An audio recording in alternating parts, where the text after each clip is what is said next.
semua, saya Muhammad Andi Akmal bin Muhammad Azmi, pelajar daripada Siswa Sejarah 2, akan mempersembahkan tentang tajuk Perjanjian Pangkor 1874 pada hari ini. Pengenalan kepada Perjanjian Pangkor 1874. Perjanjian Pangkor telah ditandatangani pada 20 Januari 1874 dan ia merupakan perjanjian rasmi antara Kerajaan Inggeris dan juga Kerajaan Negeri Perak. Persetujuan tersebut telah dicapai antara Gubernur Negeri-Negeri Selat, Sir Andrew Clark dan Inggeris dan Raja Muda Abdullah yang berada di Hili Perak bersama-sama pembesar-pembesar yang sokong baginda, iaitu Bendahara, Temanggung, Orang Kaya Menteri, Shah Bandar, Raja Mahkota, Laksamana dan Datuk Sagor.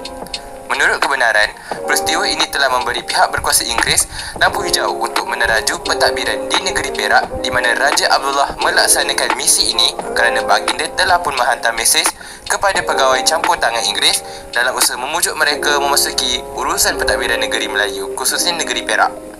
Perjanjian ini telah ditandatangani di atas kapal HMS Pluto yang berlabuh di Selat Dinding, iaitu di kawasan perairan di antara Lumut dan Pulau Pangkor. Dengan persetujuan Sultan Abdullah, Gubernur Sir Andrew Clark lantang dan berani untuk menurunkan tahta Sultan Ismail, iaitu Sultan Perak yang ke-25 yang berkuasa di Hulu Perak daripada gelaran Sultan kepada Sultan Muda dengan wang pencen sebanyak 1,000 setiap bulan. Selain itu, Ngah Ibrahim juga tidak lagi diakui sebagai pemerintah di kawasan Larut. Baiklah, mari kita lihat kepada faktor-faktor termeterainya Perjanjian Pangkor 1874. Faktor yang pertama ialah kekayaan hasil biji timah. Tidak dapat dinafikan lagi bahawa negeri Perak adalah merupakan pengeluar biji timah utama di dunia yang mendahului United Kingdom sejak sebelum abad ke-19 lagi. Pada masa yang sama, pihak Inggeris sudah berkuasa di Pulau Pinang, Melaka dan Singapura. Lantas mereka menganggap Perak sebagai sebuah negeri yang amat penting dan strategik kedudukannya. Tambahan pula, pengeluaran hasil biji timah yang banyak di daerah Ulu Kinta telah menyebabkan pengeluaran biji timah mendatangkan hasil yang maksimum kepada pihak British. Antara itu, ia telah menarik minat Inggeris untuk bertapak di negeri Perak supaya mereka dapat mengeksploitasikan penghasilan dan pengeluaran biji timah bagi kegunaan mereka sendiri. Faktor kedua adalah konflik dalaman institusi Beraja Perak. Perjanjian Pangkor ini asalnya berputik sejak pada kemakatan Sultan Ali, iaitu Sultan Perak yang ke-25 pada tahun 1871. Raja Abdullah pada waktu itu sebagai Raja Muda yang sepatutnya dilantik sebagai Sultan baru tidak menghadiri upacara pengebian almarhum Sultan Ali. Oleh kerana hal tersebut, Raja Bendahara Raja Ismail telah diangkat dan ditabalkan sebagai Sultan Perak kerana mengikut istiadat pertabalan Raja-Raja Melayu Perak, baginda telah dilantik sebagai Sultan yang sah oleh kerana memiliki alat-alat kebesaran diraja. Berikut merupakan tokoh yang terlibat dalam Perjanjian Pangkor 1874. Yang pertama, Raja Abdullah atau Raja Muda Perak, Sir Andrew Clark, Gubernur Negeri-Negeri Selat dan juga Datuk Sagor, iaitu pembesar negeri Perak. Seterusnya, mari kita lihat kepada syarat-syarat Perjanjian Pangkor 1874. Perjumpaan mesyuarat Raja Abdullah, Sir Andrew Clark dan beberapa orang besar Perak tanpa kehadiran Sultan Ismail dan Raja Yusof di Pulau Pangkor pada 20 Januari 1874 telah menghasilkan Perjanjian Pangkor dan syarat-syaratnya adalah seperti berikut. Raja Muda Abdullah diangkat menjadi Sultan Perak. Bendahara Ismail bekas Sultan itu dibenarkan memakai gelar Sultan Muda. Sultan Perak hendaklah menyediakan tempat residen itu. Nasihat residen British hendaklah diikuti kecuali pada perkara-perkara yang mengenai agama dan adat orang Melayu, fasa menjaga dan memungut segala cukai dan hasil negeri. Demikian pula aturan pemerintahan hendaklah ditetapkan dengan nasihat residen British. Antara intipati Perjanjian Pangkor 1874. Yang pertama, Raja Muda Abdullah diiktiraf sebagai Sultan Perak. Yang kedua, Raja Bendahara Ismail yang sekarang ini menjadi pemangku Sultan dibenar mengekalkan gelar Sultan Muda dengan diberi pencen dan sebuah wilayah kecil diserahkan hak kepadanya.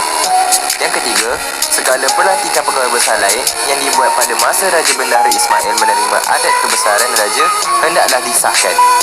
Yang keempat, kuasa yang diberikan oleh orang kanan menteri ke atas larut oleh almarhum Sultan hendaklah disahkan.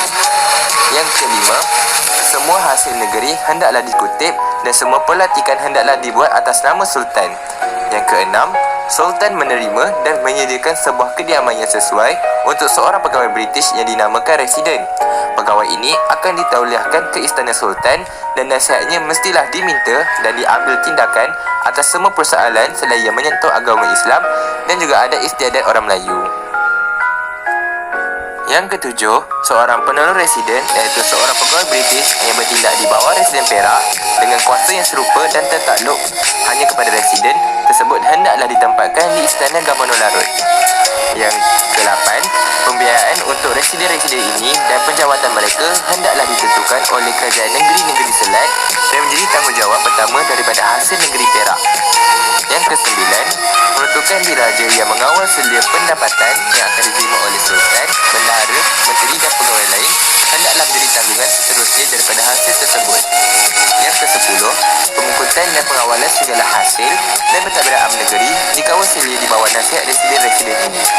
Yang terakhir, Menteri Larut berjanji mengaku sebagai hutangnya kepada kerajaan negeri-negeri Selat untuk segala caj dan pembelanjaan yang ditanggung atas kejahatan ini dan juga atas caj dan perbelanjaan yang ditanggung oleh tanah jajahan negeri-negeri Selat dan Great Britain dalam usaha mereka bagi mewujudkan ketenteraan di negeri Perak dan keselamatan perdagangan. Baiklah, yang seterusnya, mari kita lihat pula kepada kesan Perjanjian Pangkor 1854. Perjanjian ini mengandungi 14 perkara dan yang paling penting yang mana ia cukup berkaitan dengan pelantikan residen di negeri Perak. Dalam peruntukan ini, residen diberi kuasa penuh ke atas pemungkutan dan pengawalan hasil ekspor, niaga, cukai dan juga pentadbiran negeri kecuali berkaitan dengan agama dan adat-adat orang Melayu. Hal ini telah menyebabkan segolongan pembesar telah hilang kuasa sebagai pentadbir tempatan dan Sultan tidak berperanan sebagai pemerintah tertinggi di kerajaan negeri Perak. Kesan yang kedua adalah orang-orang Melayu mula berpakat untuk membunuh J.W.W. Birch yang merupakan residen negeri Perak pada ketika itu. Pembunuhan tersebut telah dilakukan dalam tahun 1875 di Pasir Salak. Hal ini telah menyebabkan golongan istana, terutamanya mereka yang tidak senang apabila kuasa mereka telah hilang sedikit demi sedikit sehingga menyebabkan orang Melayu di Perak mula bertindak memerangi pihak Inggeris. Itu sahaja daripada saya pada hari ini. Sekian, terima kasih dan jumpa lagi.